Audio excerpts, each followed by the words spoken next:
Alright, so in this video I'm going to talk about kind of agreeing to what to post, and you can take two routes with this. You can kind of wing it and just go by by the seat of your pants, which is honestly what I do a lot with my influencer marketing. Or you can create a little contract, and if you create a contract, it's fine, it's cool, you'll be covered, they'll be covered, they might appreciate it more. Some get like cold feet when you do this, but I'm gonna go through this anyway. So here's like kind of, and this is a site that I found a while back, but it's like 9 things that you should probably include in in your offer if you have a little contract you're going to draw up. And you can even Google like influencer contract examples or templates, and you can just fill in the blanks if you really want to. If you want to do that, yeah, otherwise, I mean, if you contact somebody and say, hey, I'm going to send you a couple hoodies in exchange for a post, and they're like, okay, cool, then that, I mean, that's how I do it. But if you're doing a bit more, like if there's more money at stake or there's more product value at stake or something like that, you might want to get into a little bit of an agreement to protect yourself and to protect them, and so that you're both on the same page. So these are the elements that you could put into a little contract that you would both kind of sign. And number one, of course, you want a clear start and end date. So you know, just so you know what this is all about, and so you're both on the same page. This is when it starts, this is when it ends. And then scope of the work with concrete and specific deliverables. So, like it says, instead of a generic statement about creating content or promoting on social, you have to say like, oh, okay, Monday, 9 o'clock, you're gonna post this. It's a video of you wearing the hoodie, saying how much you love it, with a link to our store directly. Here's a link we'll provide you. Right. So that's it too. The other thing that's big is number three is the rights you're purchasing. So when you get a big time influencer to promote your stuff, you're going to want to have the rights to the pictures that they use. So if they're wearing your clothes and they post on Instagram, for example, you want to be able to use that in your marketing. So if you throw a little clause in there that says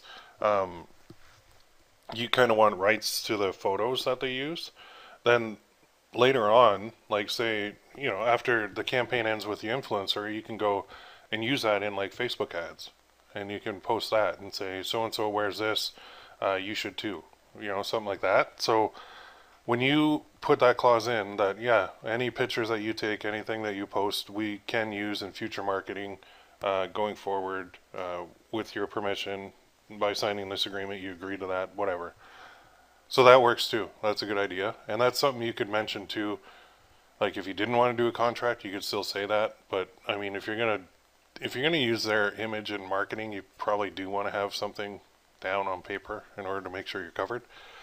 And then of course, delivery format. So you want to be specific with like what's it going to be? Is it a video?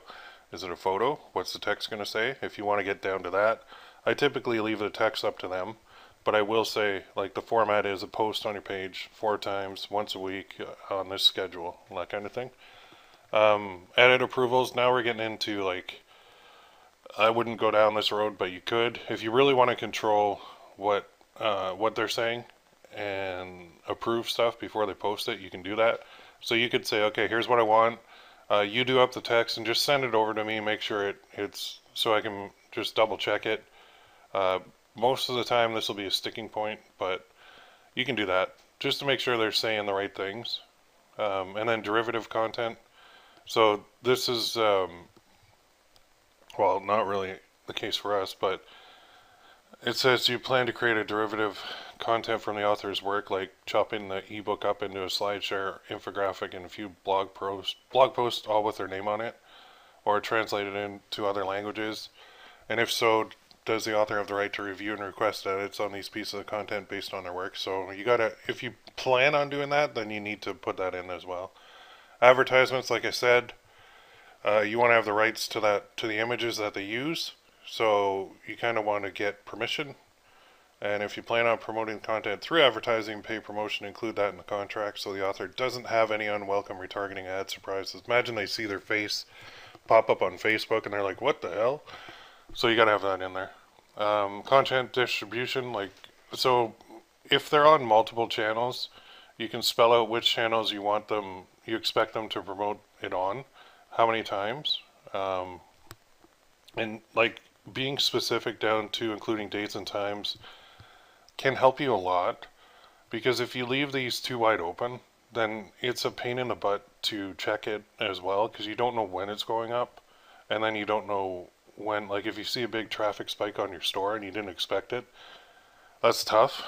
So yeah, and they say, for example, for promoting a webinar, might have a very specific agreed upon promotion schedule that ramps up in the days immediately before, so followed by a few posts promoting the archive after. So that's not really us, but even still, there's events like Black Friday, Cyber Monday, Christmas sales, holidays throughout the year that you want to make sure they're promoting before and maybe following up a little bit after. And then the actual metrics. So if you establish ahead of time what is going to be considered good, then that helps, because then, like, if you go to them and say, "Oh, that didn't work," and they're like, "Well, what do you mean? I got like 4,000 likes on that post," and you're like, "Yeah, but likes don't matter. Like, money in my pocket matters, and I got like 4 sales, so that stinks." So establish your metrics, and you can say, "We consider X number of sales to be a really good promotion, and we'll consider doing more business with you in the future. Anything under this amount, and we consider that not so good." So you're establishing expectations, you're laying the groundwork, and you're also establishing what you consider good and what you consider bad. So you put it all together into a nice little contract. Don't make it too long. I mean, if you go to a lawyer for this, you're going to pay through the nose. Just literally, I would just Google like example or influencer marketing template contract or whatever it is, and then you can put those together. But these are all things that I just tend to naturally discuss with the people when I'm dealing with them, so it kind of flows. But if you don't have a contract in place, well, let's put it this way: whether you do or do not do a contract, you can get burned. Okay, so don't think that a contract's just going to protect you indefinitely. It's not. So I look at it that way, and I think, okay, if I'm doing like these little promotions where I'm sending out a couple items, what's the worst that can happen? I spend $20 on a hoodie and send it to them, get it sent to them. Well, okay, so like 25, $27 on a hoodie. The most I'm going to lose is $27. I'm not going to go through a whole contract for this. But if it's like $1,000 or $5,000 or $10,000 that we're talking about, then I'm going to want a contract in place just to make sure I'm protected, because I don't know these people from a hole in the ground except for on like social media where I contacted them. So in that case, you have to play it by ear and see which situation suits a contract and which one doesn't. A lot of the times when you're first starting out, you're not even going to need this.